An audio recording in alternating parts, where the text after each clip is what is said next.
மழை வந்து பொழியறது சரிங்களா? அது எல்லாருக்குமே காமன்.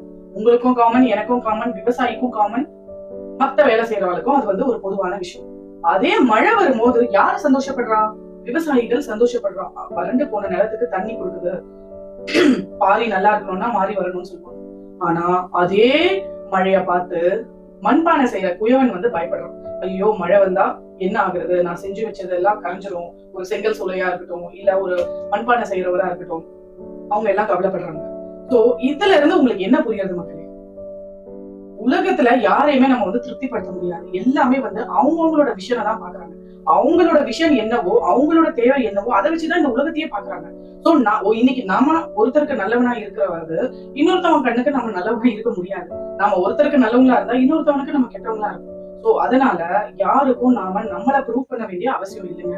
மழை ப்ரூவ் பண்ணுதா? விவசாயி சந்தோஷப்பட்டாலும் சரி, பானை செய்யறவன் கஷ்டப்பட்டாலும் சரி, அது அதோட டைம்ல வந்துட்டு போயிட்டு தான் இருக்கு.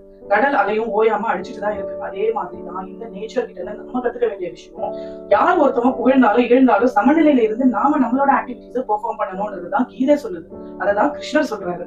சோ இந்த உலகத்தோட பார்வைக்கு நாம எதுவும் ப்ரூவ் பண்ணணும்னு அவசியம் இல்லை. புகழ்ச்சிக்கும் இகழ்ச்சிக்கும் சமமா இருக்கணும் அப்படிங்கிறது அந்த மாதிரி இருந்தா மட்டும்தான் நாம நம்மளோட லைஃப்ல பீஸ்ஃபுல்லா இருக்க முடியும். சோ இந்த ஸ்லோகத்தோட இந்த டிப் உங்களுக்கு பிடிச்சிருந்தது, மோட்டிவேஷன் பிடிச்சிருந்ததுன்னா லைக் பண்ணுங்க, கமெண்ட் பண்ணுங்க, மறக்காம சேனலை சப்ஸ்கிரைப் பண்ணுங்க, இன்னொருத்தருக்கும் ஷேர் பண்ணுங்க. நிறைய பேர் கஷ்டப்படுறாங்க. ஓகேங்களா? தேங்க்யூ.